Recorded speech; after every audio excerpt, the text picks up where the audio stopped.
आगे बढ़ते हैं। देश की सबसे बड़ी अदालत सुप्रीम कोर्ट में आज सुबह 10:30 बजे न्यायपालिका का एक नया इतिहास रचा जाएगा। कई चीजें ऐसी हैं जो पहली बार होने जा रही हैं। आज पहली बार एक साथ 9 जज शपथ लेंगे। इससे पहले इतनी संख्या में जजों की नियुक्ति नहीं हुई थी। ये शपथ ग्रहण कोर्ट रूम के बजाय पहली बार ऑडिटोरियम में होने जा रहा है।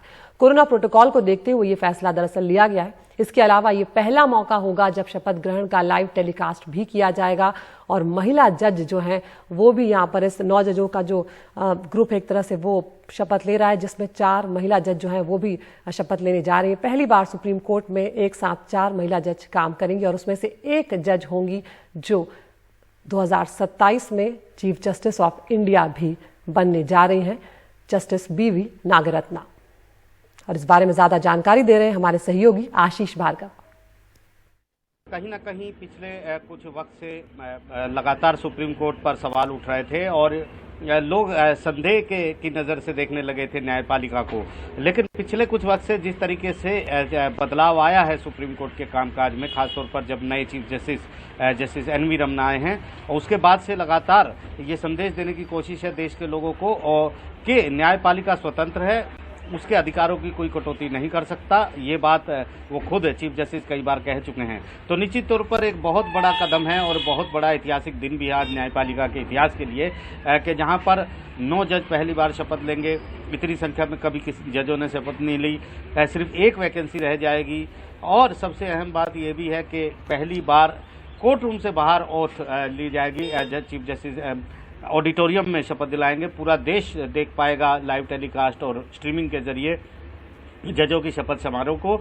और इसी के साथ ही 2027 में देश को पहली महिला चीफ जस्टिस भी मिलेगी, जस्टिस BV नागरत्ना के रूप में। ये भी इसी बार से साफ होगा। तो बहुत सारे रिकॉर्ड कायम करने जा रही है देश की न्यायपालिका और सुप्रीम कोर्ट इस दौरान आज जो समारोह होगा उसको लेकर। ये भी एक रिकॉर्ड की बात होगी कि पहली बार सुप्रीम कोर्ट में 4 महिला जज काम करेंगी एक साथ और एक साथ 3 महिला जज शपथ भी लेंगी।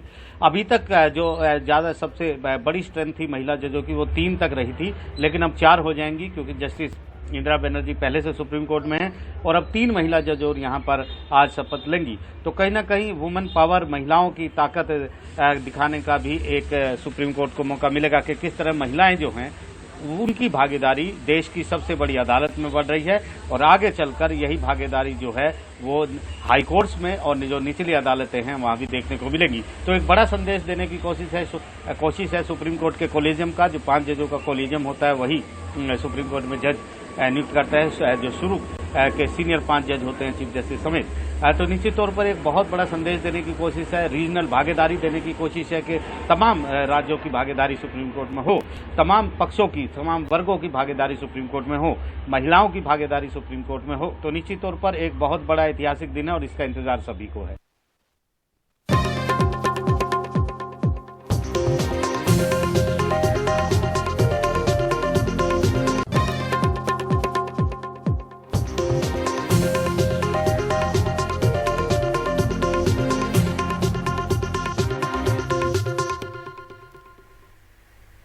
अक्सर देखा गया है कि जब भी अतिक्रमण की प्रक्रिया को आगे बढ़ाया जाता है अक्सर लोगों की नाराजगी अधिकारियों को झेलनी पड़ती है। लेकिन महाराष्ट्र के ठाणे में एक अधिकारी पर चाकू से हमला हो गया है। अतिक्रमण विरोधी अभियान के दौरान एक फेरी वाले ने महिला BMC अधिकारी पर चाकू से हमला कर दिया। हमले में महिला अधिकारी की 2 उंगलियां कट गई हैं, जबकि उनके बॉडीगार्ड की भी 1 उंगली कट गई है।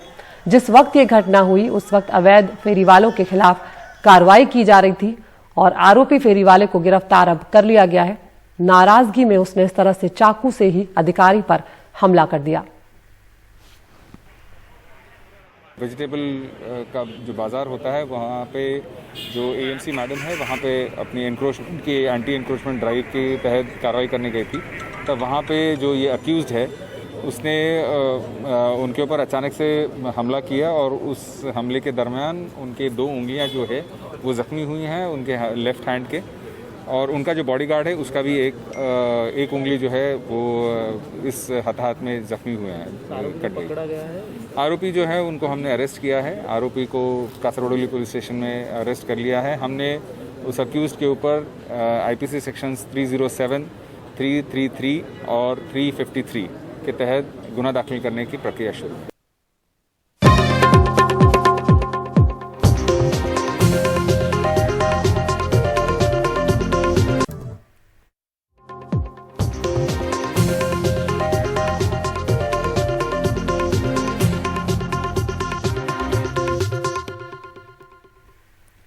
हरियाणा के करनाल में किसानों पर पुलिस ने लाठियां बरसाई और इसके बाद से ही इस मामले पर कई जगह से तीखी प्रतिक्रियाएं देखने को मिली। बीजेपी के अंदर से भी विरोध के सुर उठे हैं तो सहयोगी भी एक्शन की बात कह रहे हैं। हरियाणा के उप मुख्यमंत्री और बीजेपी की सहयोगी जेजेपी नेता दुष्यंत चौटाला ने इस मामले में एक एसडीएम पर एक्शन लेने की बात कही है। इस पूरे मामले पर हमारे सहयोगी संकेत उपाध्याय ने बात की है दुष्यंत चौटाला से, वो बातचीत आपको सुनवाते हैं। इस वक्त हमारे साथ अब जुड़ गए हैं डिप्टी चीफ मिनिस्टर हरियाणा के दुष्यंत चौटाला जी। चौटाला साहब, सबसे पहले तो जो एसडीएम करनाल हैं, उन्होंने जिस किस्म की भाषा का प्रयोग किया, मैं आपसे ये जानना चाहता हूं कि आपकी उस पर क्या प्रतिक्रिया है। संकेत जी, मैंने कल बड़ी क्लियरली प्रतिक्रिया दे दी थी कि 10 शब्द जो एक ऑफिसर ने इस्तेमाल करे घरौंडा के अंदर, which were not up to the mark, where हम कहते हैं कि उसकी जो एथिकल ड्यूटी बनती है आईएएस ऑफिसर, और उसके लिए हमने उससे जवाब मांगा है और जैसे वो जवाब देंगे जो आगे की कार्रवाई होगी वो होगी। आपको लगता है चौटाला साहब की कार्रवाई होनी चाहिए ऐसे अफसरों के खिलाफ, क्योंकि जिस तरीके से वो बोल रहे हैं और जो वहां पर हुआ, किसान लहूलुहान हुए, आपको लगता है एक योजनाबद्ध तरीके से ये सब हो रहा था प्रशासन में? संकेत जी, एक चीज आपको क्लैरिफाई कर दूं कि जिस जगह वो ऑफिसर पोस्टेड था वहां ना पत्थर फेंका गया ना लाठी चली। अब उसने किस जोश में आकर ये बात कही है उसका तो वो रिप्लाई अपने आप देंगे, मगर जहां लाठी चली वहां आपने खुद देखा कि कसियों के साथ पुलिस पे ऊपर पहले वार किया गया। और अगर कोई इस तरह की हरकत करेगा जिसमें शार्प हथियार के साथ आप वार कर रहे हो कस्सी जैसे के साथ, तो कोई माला तो आपको पहनाएगा नहीं। पुलिस भी अपनी तरह लॉ एंड ऑर्डर सिचुएशन तो मेंटेन करेगी और पुलिस ने किया। लेकिन सख्त कार्रवाई का मतलब क्या सिर फोड़ देना होता है हरियाणा में? दुष्यंत जी, मैं ये इसलिए पूछ रहा हूं क्योंकि जब ये सवाल मुख्यमंत्री से पूछा गया, सख्त कार्रवाई बोल रहे हैं, मैं आपको बोलना चाहूंगा कि आप एक बार वीडियो देखिए। नहीं, वो वीडियो देखा है मैंने। कस्सी के से एक पुलिस वाले के वेस्ट पे और फिर दोबारा उसकी गर्दन पे आप तेज तरीके से वार कर रहे हैं, तो क्या पुलिस बैठी रहेगी? उस सिचुएशन में पुलिस को तो बल प्रयोग करना पड़ेगा। आज 9 महीने हो गए, हमने किसी जगह भी, हमारे डिप्टी स्पीकर की गाड़ी तोड़ी गई, कभी पुलिस बल का उपयोग नहीं हुआ। हमारे एमएलए टोहाना की शीशा तोड़ा गया गाड़ी का, उस पर पुलिस बल का उपयोग नहीं हुआ। हमारे एक विधायक अपनी बेटी के साथ ट्रैवल कर रहा था, उसके साथ वहां पर बड़ी बुरी वार्तालाप करेगी उसकी बेटी के सामने, हमने तो पुलिस बल का उपयोग नहीं किया। अलग अलग प्रोग्राम में जाके इन्हें प्रोग्राम की व्यवस्था बनाई। अगर किसी की जान लेने का प्रयास करोगे तो वो आदमी कुछ तो नहीं, अपने सुरक्षा हेतु, अपने सुरक्षार्थ अगर पुलिस कार्रवाई कर रही है वो समझ में आता है दुष्यंत जी, लेकिन यहां पर जिस तरीके से एसडीएम साहब बोल रहे थे, ऐसे लग रहा था कि कोई योजना बना करके कि सख्ती पालन करने का मतलब ये हुआ कि सिर फोड़ दो। आपको और एक फिर सिर फूटे। बताना चाहूंगा कि जहां वो एसडीएम पोस्टेड था उसके 15 किलोमीटर दूर की दूसरी घटना, और उस घटना के बाद की वीडियो है, पहले की वीडियो है, ये तो आपको और मुझे भी नहीं पता। और उसने किस जोश में आकर ये बात कही है। अभी तो 3 साल नौकरी में हुए हैं, युवा खून है, कोई जोशीली बात नहीं। अब युवा खून तो आप भी हैं दुष्यंत जी, देखिए युवा खून तो आप भी हैं, लेकिन आप भी जानते हैं कि प्रशासन में रह करके इस तरीके की बात नहीं बोली जाती। हर एक तो दुष्यंत नहीं बन सकता इसमें। और हमने उससे रिप्लाई मांगा है, तो उसके खुद की ओथ में एज आईएएस ऑफिसर लिखा गया है कि आपका ethical conduct should be of high ground. अगर उसके अंदर कोई ऊपर नीचे हुआ है तो वो अपना जवाब भी देगा और जरूरत पड़ेगी तो कार्रवाई हम करेंगे। आप कहते हैं कि कार्रवाई होगी, क्योंकि जो उन्होंने बोला है वो तो साफ हर किसी, आपने भी देखा है, मैंने भी देखा है।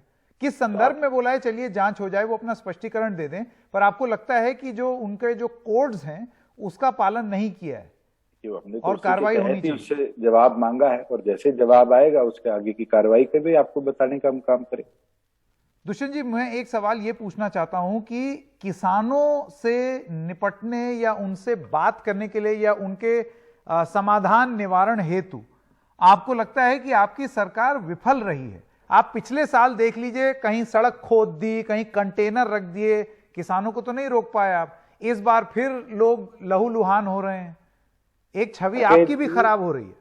साकेत जी, एक चीज जरूर मैं आपको बोलना चाहूंगा कि प्रदेश का इशू नहीं है। केंद्र सरकार बारी बारी वार्तालाप के लिए उनको बुला रही है। और ये 40 नेताओं में से अभी तक तो कोई मेरे को जाता दिखा नहीं, ना चर्चा के लिए तैयार है। और जब तक ये 40 लीडर्स एक होकर अपना लीडर नहीं चुनेंगे जो जाकर बात करे और विषय को सुलझाने का प्रयास करेगा, ये मुद्दा नहीं निपटेगा। जहां प्रदेश की बात आ रही है, ये आंदोलन पंजाब से शुरू हुआ।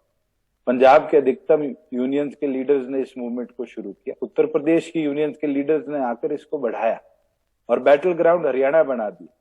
और फिर भी हम 9 महीनों से प्रदेश के अंदर अलग अलग जगह लॉ एंड ऑर्डर सिचुएशन को कंट्रोल करते आए। और हमारा तो ये प्रयास है कि किसी तरह का बल प्रयोग हमें ना करना पड़े। लेकिन ये उम्मीद सरकारों से ही की जाएगी दुष्यंत जी, आप मानते हैं कि नहीं कि जिम्मेदारी आपकी है, क्योंकि आप सरकार हैं, कि आप बात करें और इस समस्या का समाधान निकालें? मैं तो संकेत जी आपके माध्यम से भी आज कह देता हूं कि अगर ये लीडर्स चाहते हैं कि चर्चा हो, कि लॉज के अंदर अमेंडमेंट्स जो चाहते हैं वो हो समय अनुसार, तो मैं तो तैयार हूं मध्यस्थता करने को। और केंद्र से मैंने जितनी बार भी मुलाकात करी है, केंद्र सरकार के किसी भी लीडर ने ये मना नहीं किया कि हम चर्चा नहीं करेंगे। They are ready for talks. नहीं, पर ये कैसी दुष्यंत जी मुझे बताइए, ये कैसी रेडी फॉर टॉक्स हुई कि 7 महीने से बातचीत ही नहीं हो रही? इसके अंदर तो बारी बारी तोमर जी ने कहा है ये नेता आए तो सही, आप खुद उनसे पूछिए जाने को तैयार क्यों नहीं है। वो कहते हैं कि हम आने को तैयार हैं, सरकार निमंत्रण नहीं दे रही। मैं तो आपके माध्यम से कहता हूं, बस मैं कराता हूं, इन 40 लोगों को एक जगह आप लाइए, बैठा के तोमर जी के पास मैं लेके जाऊं, आप और मैं मिलकर मध्यस्थता कर लेते हैं। अगर आपको ये लगता है कि सरकार चर्चा को तैयार नहीं है, तो मैं और आप मिलकर प्रयास कर लेते। दुष्यंत जी मुझे ये बताइए कि आपको लगता है कि इस मसले को बहुत देर तक लटका करके रखना या इसका समाधान ना निकालना, ये राजनीतिक रूप से जो असर दिखाएगा वो छोड़ दीजिए, लेकिन वैसे भी ठीक नहीं है, ये एक अच्छी छवि नहीं देता। मैं तो पहले दिन से कह रहा हूं कि आज केवल मात्र किसान ही नहीं जो बैठे हैं धरनों पर, आज लोग जो ट्रांसपोर्ट करते हैं, जो डेली दिल्ली आना जाना करते थे बहादुरगढ़ से, आज उनको 2-2 घंटे एक्स्ट्रा ट्रैवल करना पड़ता है। हमारी इंडस्ट्री इंपैक्ट हो रही है, हमारे रोड्स जो डेवलप होने थे आज उनका काम रुका पड़ा। हर तरीके से इसका प्रभाव पड़ रहा है। मैं आपसे एक सवाल ये पूछना चाह रहा था, आप में और मुख्यमंत्री में जो आप बोलते हैं उसमें विरोधाभास नहीं दिखता है आपको? जैसे उनका ये कहना था कि शब्द का चयन कुछ और हो सकता था लेकिन सख्ती बहुत जरूरी थी। आपका ये कहना है कि हमने उनसे कहा है कि वो अपना स्पष्टीकरण दें और उसके बाद जो उचित कार्रवाई होगी वो होगी। मुख्यमंत्री कार्रवाई की बात नहीं करते हैं, वो कहते हैं सख्ती जरूरी थी। कार्रवाई तो जैसे घटना पीपली के अंदर हुई थी, उसके बाद सुप्रिंटेंडेंट ऑफ पुलिस का ट्रांसफर हुआ था, जिनने बिना गवर्नमेंट के अप्रूवल के वहां लाठीचार्ज हुआ था बिना ड्यूटी मजिस्ट्रेट के आदेश। और अगर इस तरह की शब्दावली का इस्तेमाल हुआ है और आप खुद बता रहे हैं कि सीएम ने कहा है कार्रवाई होगी, तो समय अनुसार नहीं, सीएम ने नहीं कहा है, यही मैं इसीलिए मैं कह रहा हूं एक विरोधाभास दिखता है। आप जिस तरीके से किसानों के लिए संवेदनशील दिखते हैं वैसा ऐसा नहीं लगता है कि मुख्यमंत्री भी दिख रहे हैं, क्योंकि मुख्यमंत्री तो एक तरीके से एसडीएम का बचाव करते दिखाई दे रहे हैं। आप उनकी आज की प्रेस कॉन्फ्रेंस का इंटैक्ट उठा लीजिए, मेरे ख्याल से उन्होंने कहा है और शब्दों के लिए भी कहा है और कार्रवाई की। दुष्यंत जी जाते जाते एक बार फिर से मैं आपसे यही सवाल पूछना चाहता हूं, किसानों के प्रति संवेदनशीलता का प्रदर्शन क्या हरियाणा सरकार नहीं दिखा पा रही है? पिछले साल भी जब कंटेनर रख के और सड़क खोद के जो तस्वीरें आई थी, और अब सर फोड़ के या सर खोल के, जैसे कि एसडीएम साहब कह रहे हैं। जी मैं आपको दोबारा ये बोलना चाहूंगा कि 9 महीने प्रदेश के अंदर जिस तरह से लॉ एंड ऑर्डर सिचुएशन को बनाकर इन यूनियंस के लीडर्स ने रखा, उसके बावजूद भी हमने इतना पीसफुली एक्ट किया, तो हम संवेदनशील है और आने वाले समय में संवेदनशील रहेंगे। मगर को लॉ एंड ऑर्डर सिचुएशन को पूरी तरह खराब करने का प्रयास करेगा तो जरूर सरकार सख्ती भी बरतेगी। चौटाला साहब, आपका एनडीटीवी से बात करने के लिए बहुत बहुत धन्यवाद।